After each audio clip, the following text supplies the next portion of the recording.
Bale, nik hartuko dut pixkat, nekien oso ondo zer ez egin behar duen, oso zabala da nazioa eta, nazioa ikuntza eta ezkerra. Eta orduan, horregatik ez ekarri oso presatuta, azta ere era como abakondika. Eta egitxera izanean honek esan dit, pixkat perspektiba feminista, ez dakit, eta orduan izan dago, bale, a ber.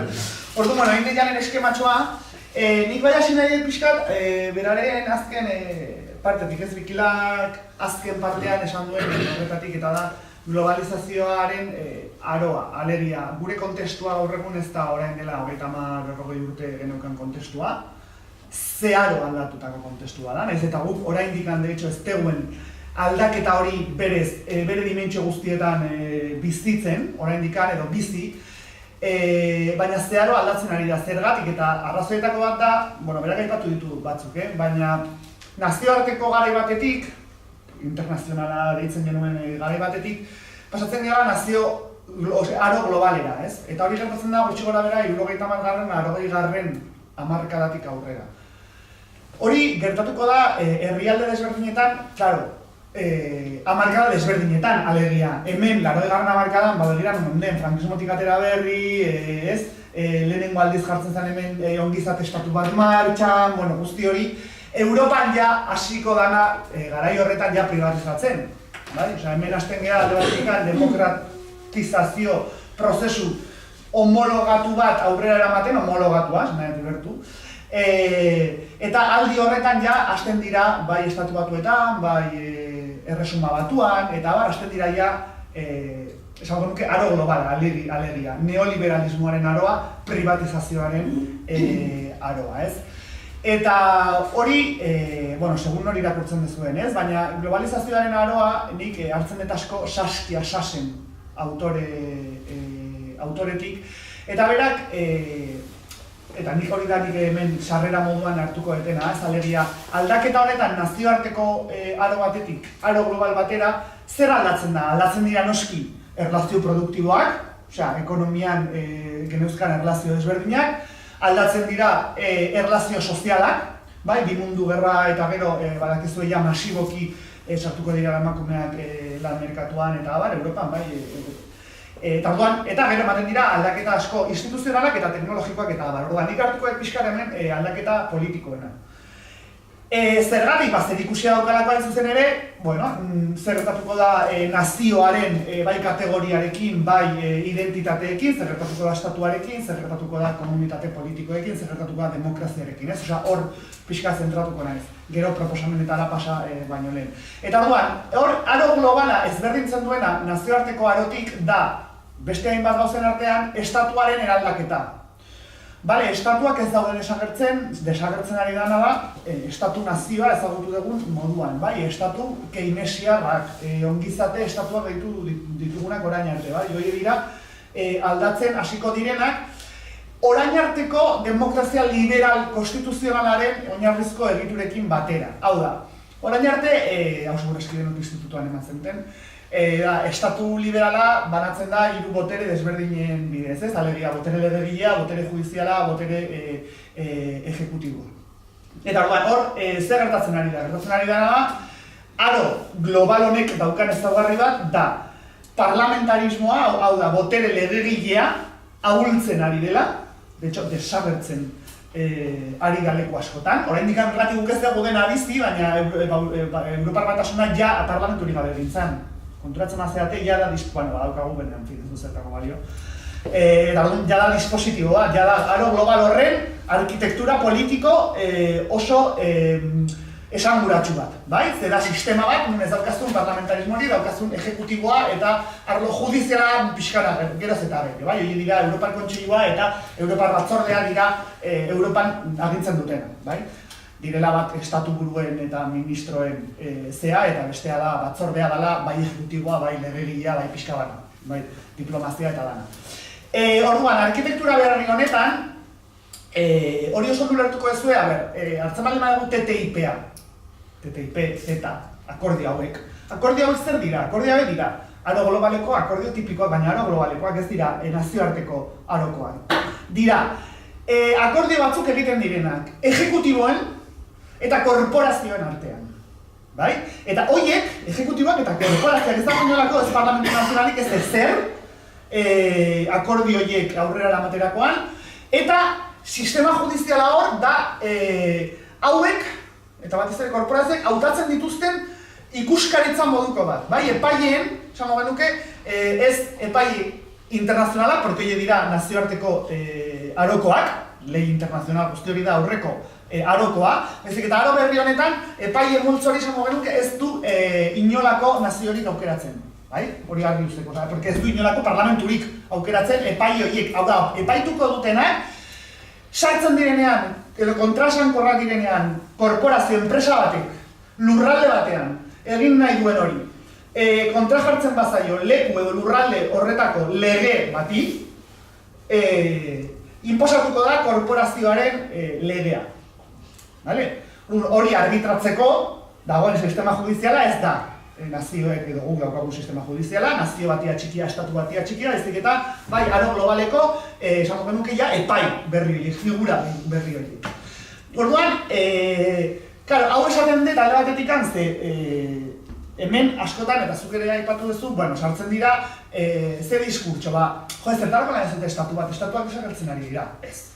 Estatuak ez daude desagertzen, estatuak eraldatzen daude, estatuak nunca muere, se reproduce energia moduan, eta orduan, estatua zergatik, estatua azkenean da batez ere kapitalismoaren aroan, eta estatu modernoa zentzerriterakoan da kapitalismoarekin garatuko den estatu forma bat, gainera aldatuz jungo dala mendez mende, eta hasteko sistema kapitalista batean gauden bitartean estatu mota bat beharrezkoa da, bestela kapitalak ezin du zirkulatu eta ezin ditu gainera behar duen lan indarra sortu, ze kapitalak ez du lan indarra sortzen hori estatuek egiten dute eta gero horrek, eta gero da langileak, eta gero langile horiek erabiltzen ditu kapitalak, ez? Orduan, zentzu horretan nik bai ezkerretik eta logo independentista bezala hori oso argi eduki behar dugu, estatuak ez daude desagertzen ari, eta gainera desagertuko balira ere guk nahi dugu bat eta gero desagertu da bila, baina lehenengo nahi dugu bat. Bazta ere, bai? Batez ere beste guztiek estatu edo daukaten bitartean. Eta orduan, hori zerrekin lotzen dut, hori lotzen dut, ze askotan erabiltzen da hau, bai alde batetik esateko, hori ez, independentista edo prozesu emantzipatzaile hauen kontra, baina baita ere erabiltzen delako asko estatuaren eta nazioaren kontrako diskurtsoan ezkerretik, eta batez ere ezker espainola eta baina ez bakarrik. Baizik eta pixkatzuk internazionalista gaitzen dituzuna, nik internazionalista ditu baino kosmopolitanismo horretatik datorren ezker unibertsal eta zibiko hori, ez? Esaten duena estatuek eta nazioek mugak jartzen dituztena, ez? Eta zuk esaten duzu, aquí mugen inguruan itzegin ez dute oso ondo, bai? Eta soldatak nik esaten dut ez aldira da muga bat, eta izatea, ez dakit, beltza zuria den gizarte batean ez da muga bat, eta ez dakit izatea inkluso ama soltera bat, 2 urteko ume batekin ez da muga bat, ez? Eta abar, esan nahi, mugez hitz egiterakoan muga mota asko daude, bai, eta gainera ez hori bakarrik, aro global batean nik adibidez muga, era tradizional batean hitz egingo badegu mugen inguruan, nik baina nahi dut esatea ez zu ezea adibidez Monsantos sartzen lurralde honetan. Punto, ez? Osasun nahi, hor mugak nik mugasko nahi ditut eta adibidez nire gorputzaren muga bada eta nik ere bakin nahi nor sartuko dan espazio batetik aurrera, ez? Nire gorputza horretan, ez? Eta lurraldearekin berdin, orduan nik hor uste dut oso zaharkitua gelditu dela ezkerraren diskurtsoa oroan ardatz askotan, bai estatuari dagokionez, bai inkluso nazioari dagokionez, bai mugen inguruan eta baita lurraldearen inguruan, ez? Territorioaren inguruan oso zaharkituak gelditu dira diskurtsoak. Horregatik besteak beste hau da, ultraeskuina igotzen da, bai, boterea galdu duelako populazioa, gara orduan pobretzen danean populazioa ultraeskuinarrak edo estremoak beti azaltzen dira, estremoak esan nahi dut, no porque los extremos se toquen, baizik eta horrelako mugimendu ultrak, baina hori batetik, baina bestetik da ezkerraren krisiaren batik, ezkerra da gamanako, 50 urte, ezer, alternatibari planteatu gabe, ez ezkerra orokorrean, bera noski ezkerreko jende asko eta elkarte asko, gauza asko egin dituzte, faltaria maz, baina esan daet, oroar, planteatu gabe alternatibarik eta aldi berean sartzen estatuarekin, soberaniarekin, hemen gutxiago, klaro, ez daukagolako estatua, baina oro har ezkerra Europan eta bat, kontzeptu guzti horiekin, bai, territoriarena, mugak ez, estaturik ez, nazioak ere ez, porque excluyen, porque tal, porque ez, zea guzti horrekin.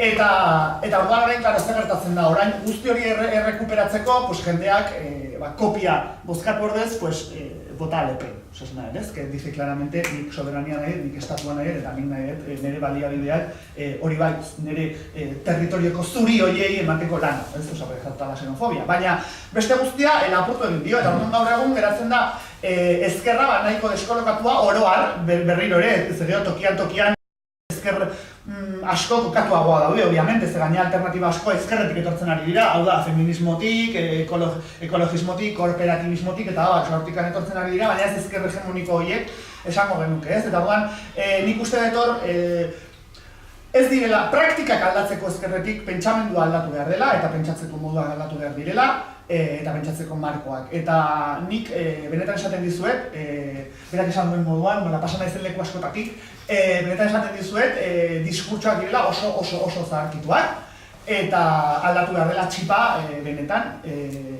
Ezkerretik egingo bazaion momenturen batean, ez hemendik 10 urtera, baina momenturen batean frente datorkigun guztiari, porque datorkiguna da, jodido, baina jodido. Osea, violentzia urte asko etorriko dira, geroz eta gainera violentzia antolatuagoa egongo da, sartuko da populazioan violentzia, ultraeskuinetik etorriko da segurazki borroka armatuak urrengo urteetan, finantzatua dauden horiek, eta guzti horri aurre egiteko, edo hasten gera pentsatzeko moduak aldatzen, edo oso zaila izango da, eta honek asko iraungo du, ez?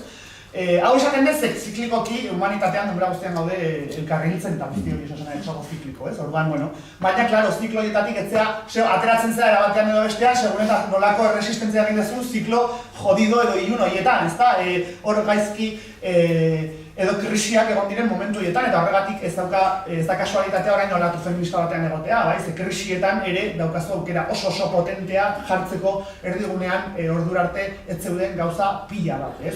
Eta horretik nik esan da esaten dut, osea, ni ez noa lekuetara feminismoa zitzegitea, baizik eta guztia zitzegitea feminismotik, ez? Eta desberdina da, esan da, ze gaur egun egongo baldin bada eraldaketa bat, bai nazioaren inguruan, bai estatuaren inguruan pentsatzerakoan, bai boterea, bai ongizatea, demokrazia eta bat, izango da pentsamendu antipatriarkal batetik hori argi dago, ez? Eta nik esaten dut, ze dauzkagun ideologia hegemoniko modernoak oso patriarkala dira. Eta orduan despatriarkalizatu beharko dira, eta esan nahi dut hau, oro har, bai, datozen korronte guztiotik, berdintzait komunismotik, edo sozialismotik, edo liberalismotik, eta hortikan dauden amila ramifikazio horietatik, aldaketa egin beharko da, eta, osea, ez orain, egiten jungea, osea, alegia, ideologia modernoa direnez, azken dimendetan noski egon direla denbora guztian, eraldaketa pila bat, eta ekarpen asko korronte ideologiko guzti hauetan, ez? Baina berriro ere krisi batean gaude, eta esan dugu, eta materialki gauzak asko aldatzen ari dira, bai ekonomian eta bai politikan. Osa, politikan nik uste dut gure sistema parlamentario demokratiko konstituzionalak ez dutela irango. 30 urte barru gehienez, hau guztiz aldatu egongo da, gehienez. Este sistema kompletamente berri bat egongo da, esan moduan, gaur egun gobernatzen, mundua ez da gobernatzen ja, ez parlamentuetatik, ez ongizate, estatu tradizional horietatik. Eta orduan hori aldatzen denean, argi dago egitura berriak sortu beharko direla, horiei egokituak horregatik oso adibide ona da Europar Batasuna. Europar Batasuna horregatik da oso dispositibo ona, zuek jakiteko etorkizunean, zuek esan da nik guztiok, etorkizunean zenolako formatua duten egitura politikoek. Bai, parlamenturi gabe, batzordean nola jungo dira, ejekutiboaren kontzepzio hori, zenolako erlazioa gongo dan ejekutiboen eta enpresen artekoa, osea lobbyen bidez gobernatzen da dizute Europa, eta orduan hori nola izango da maila nazionalean, eta nazionalean kokotxetan jartzen dez, ez dakigu zerri deituko diogun nazional estrictamente hemendik 15 urtera. Bai, ze hor jokatzen da, hain zuzen ere, borrokaren parte handi bat, ez? Eta horregatik nik ere nazionalismoaren inguruan uste dut ere eraldaketa egin behar dugula. Hau da, ez alabeharrez nazionalismoaren edo nazioaren kategoria alde batera utzi, ez dut uste hori egokia denik, de hecho ultraeskumak hori erabiltzen du, eta erabiltzen jarretuko du, eta Europan 85% populazioarena sentitzen da identifikatuak bere nazioarekin. Osea, da jendeak hor daukan identitate bat. Eta beraz hori, por mucho que digas, no, ya las naciones, ya, pues la gente se siente naturalista. horrekin zerbait egin beharko da. Orduan, horrekin hori kontuan hartu beharko da, eta nik uste egin behar dana da hor, bere kontzeptualizatu berriro ere zer esan nahi dugun nazioarekin, komunitate politikoarekin, eta batez ere demokraziaren kontzeptuarekin, ez? Nik hor, liburuan, ekarriet euskarazko aznetan, orduan hau da erderazkoa, orain atera beten azken liburua. Privatizar la demokrazia edo demokrazia privatizatzen, hau, ekartzen dut ez publizitatea egiteko ere, de paso, baina ez da hori baizik eta da, eske hemen jorratzen dira, orain esaten ari naizen, kontzeptu horien berkontzeptualizazio bat, abiatzen da behintzat horren inguruko berkontzeptualizazio bat aplikatuta gainera, Euskal Herriko zea kasuan aplikatuta, eta Kataluniako kasuan aplikatuta, eta Estatu Espainiarrean aplikatuta, hau alegia.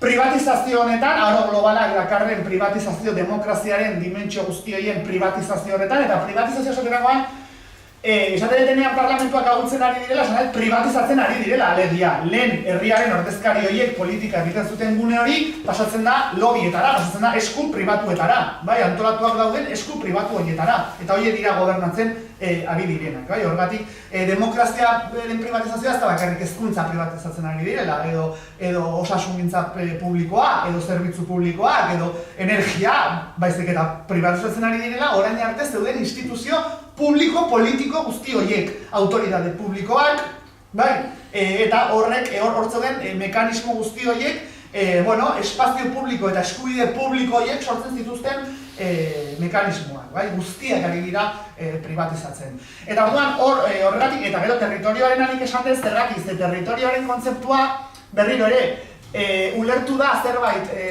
estatiko muga jartzen dituena eskluyentea, eta hori kapitalismoak hartzen ari da berriz ere, kapitalismoa horregatik esan ez bakarrik ultra eskuina, baizik eta kapitalismoak ere, zerak ez dute eskuman, ez du izan zaitezke neoliberala, ez zaitezke kontserbadorea, ez? Esan nahi, korronteak daude hor eskuman eta ultra eskuman ere, ez? Eta orduan kapitalismoaren kasuan hartzen ari da berriz territorioaren kontzeptua, eta orain territorios inteligentes entzungo ez zuten guztietan, los territorios inteligentes, una un territorio inteligente de esto, ez? Eta horien dira normalean, zesan nahi dute, basan nahi dute territorio batek, lurralde batek dauzkan baliabide eta baliabide zakarrik material horiek, baizik eta sare sozial hori, tejido sozial hori erabili behar dela, ez? Hortikan, balio handiko produktuak sortzeko, bale? Servicios industriales, berdin zai, txip bat edo dana dalako, hau da, I+D+I hori, bai entzungo zenuten, I+D+I hori, erlazionatuta territorioarekin, bai, territorioari ateratzeko ahalik eta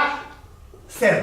Irabazi gehiago, bai, hori da territorios inteligentes. Orduan guk hor, bai, ezkerretik egin behar duguna da, berriro ere, lurraldearen kontzeptua kendu, ez kentzeko eta bere ganatzeko kontzeptualizatu lurraldearena orain egiten ari diren proposamen feminista askotatik, alegia, ez? Nere gorputza nere territorioa da, eta nere territorioa nere gorputza da, beraz, gure territorioarekiko daukagun erlazioa aldatu beharko da. Eta hor, demokraziaren kontzeptualizazioan sartu, nik askotan esaten dut, liburuan hemen dago, demokratizazioa edo demokrazia dela lurraldetasun mota bat, bai? Espazioaren eraketa konkretu bat, bai? Lurraldetasuna ulertuta, zuk espazioa ordenatzeko ekintzak jarraitu moduan, bai? Hori da lurraldetasuna, lurraldea ez, lurraldetasuna, ez?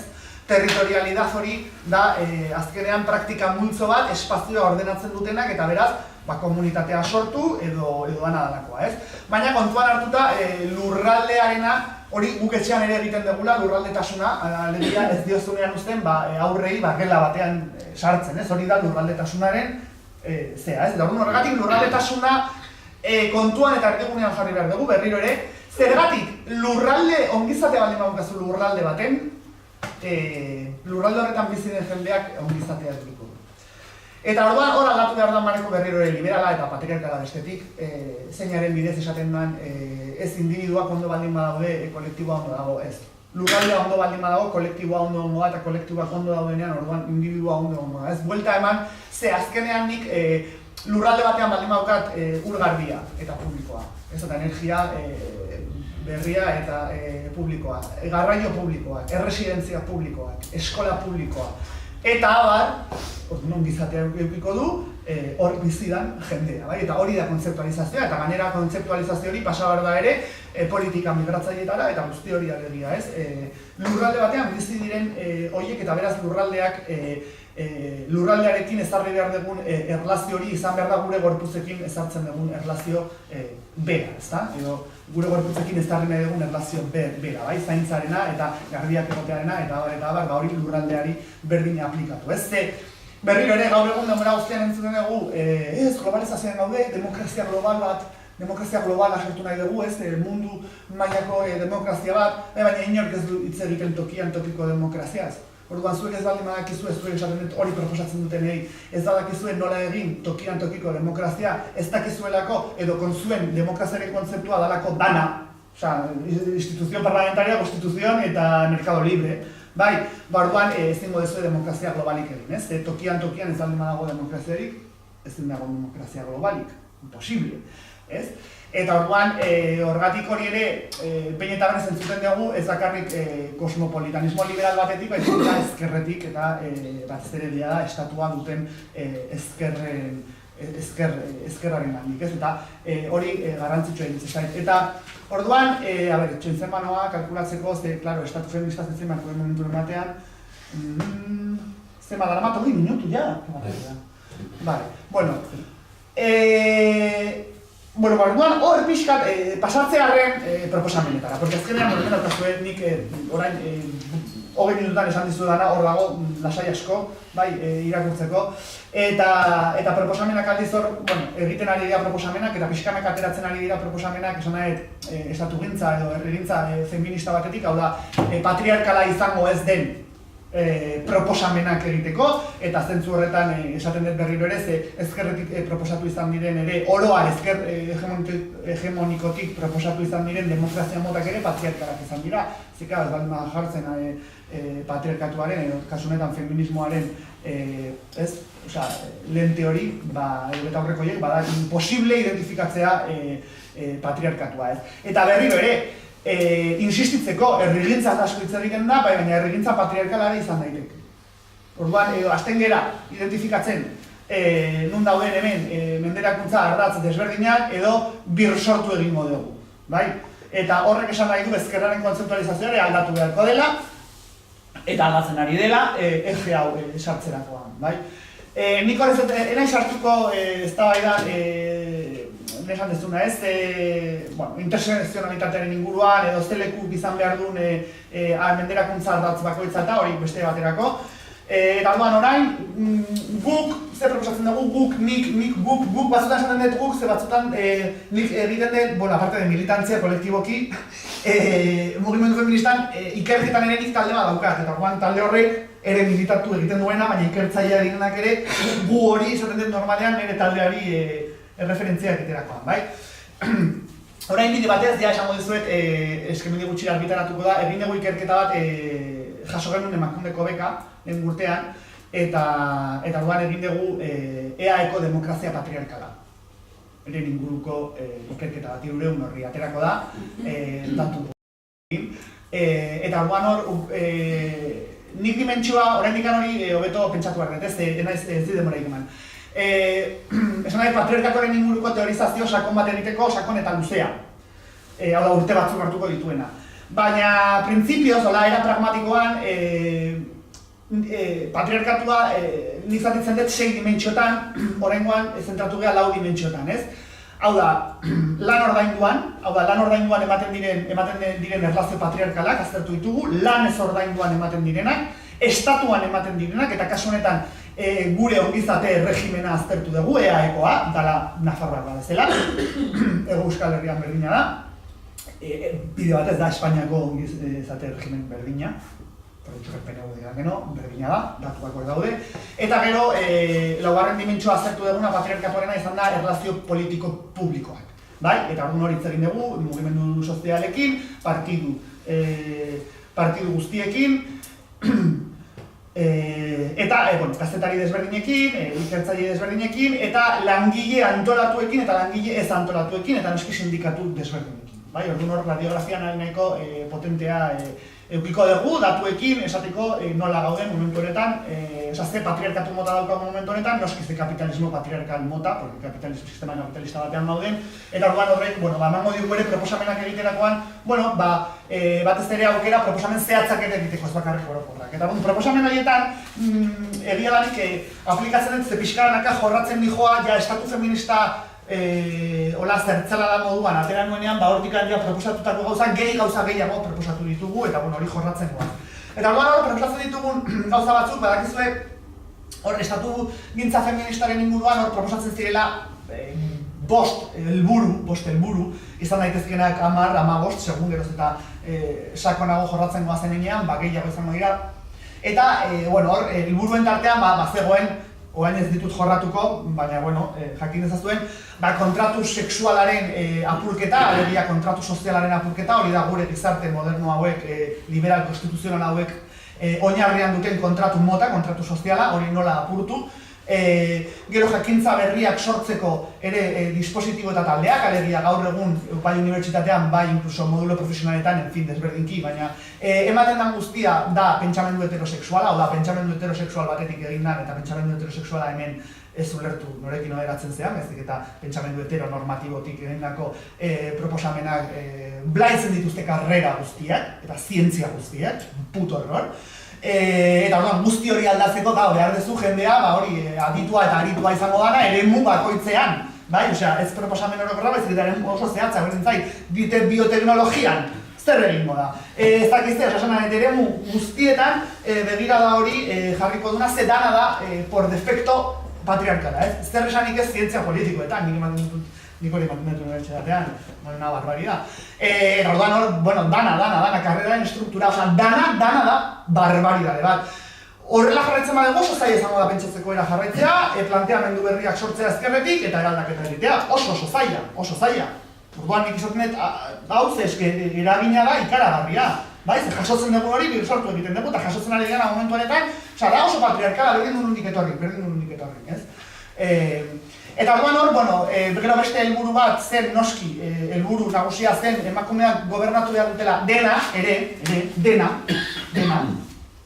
gizonekin batera, baina egitzu behar direla, dana gobernatzera, dana eremu guztiak, eta gobernatzerakoan ez dut esan nahi parlamentura ailegatu, esan nahi dena gobernatu, zure gorputza, zure etxea, zure sindikatua, zure komunitatea, zure eskola, zure dana, bizitzea egiten dezun leku guztietan gobernatu ahal izatea, zer estela ez gara demokrazia batera inoiz ailegatuko. Nik demokrazia definitzen dut prozesu emantzipatzaile moduan, baina prozesu emantzipatzaile konkretu bat alegia helburua duena autogobernua, hori da demokrazia, autogobernu individual eta kolektiboa, eta gainera autogobernuaren praktiken bidez lortzen duena autogobernu hori, ez?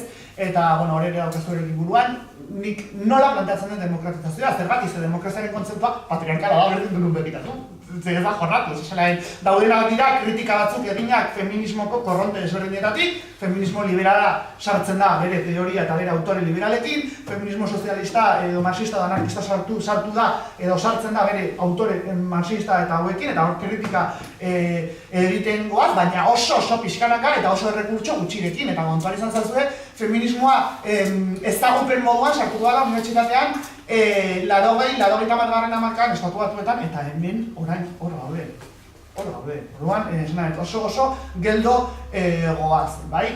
Eta gero, hortik, aratago, zabe dira pixkat, helburu orokorrak gero ja konkretuki zek proposatzen da. Proposatzen da adibidez, gure euskal estatu feminista eta sozialista eta daralako batean, konsoziazionismo feminista zaten oso izen itxusia da, eta hori aldatu beharko dugu. Horrek, basikoki esan nahi duna da, erabaki gune guztietan, gure euskal estatu honetan, edo herri honetan, erabaki gune guztietan, eta horrek esan nahi du batzordeetan, bai instituzioetan, bai administrazioan eta abar, erabaki gune guztietan, nostia berrietan, partiduetan, editorial batzorde batean dana, egon behar dutela bai emakumeak, bai gizonak, hau da, izan behar dula parekidea. Horrez esan nahi du, lehendakaritza eri dagokionez adibidez, ez degula inoiz eukiko lehendakari, baizik eta bi lehendakari, beti gizona eta emakumea. Bai? Jo que se, delegazio guztietan, ordezkaritza organo guztietan beti egongo dira, gizon bat eta emakume bat, gutxienez. bai? Orduan, konsoziazionismo feminista zentzu horretan. Gero nik ere hor ja proposamenak ja en plan dauzkat Euskal Estatu Feminista eta Federala, osasuna ja hor ez zen nolako egiturak izango ditugun, nola egin behar da lan subsidiaritate politikoaren printzipioaren bidez, betik gora, nola ahaldundu behar diren udalak, nola ahaldundu behar diren eskualdea, nola finantziazio mota aldatu behar da, bai, guzti hori funtzionatzeko betik gora. Bai? Eta gainera erabaki eguneak geroz eta herritarren gandik gertuago askoz ere erresagoa da gainera hor emakume askoz gehiago sartzean masiboki, bai? Eta hor erabaki egune horiei emanbatzaile botere gehiago, eta erabakimen askoz ere gehiago instituzionalki eta konstituzionalki, osea, ari naiz ja rollo, bai, protokonstituzio batean sartu beharko litzatekeena, ez konstituzio batean, zera konstituzioek artikulu gutxi dauzkate, baina ulertzen dira zure, bai? Eta hor, azkenik, egiten dezen, ja isiluko naiz, proposamena da beto gaitasuna eduki behar dute momentu honetan emakumeek hor bizi diren lekuetan, lan egiten duten lekuetan dana dalakoa, bai? Zeka langabeko asko daude eta etxeko Andre asko daude.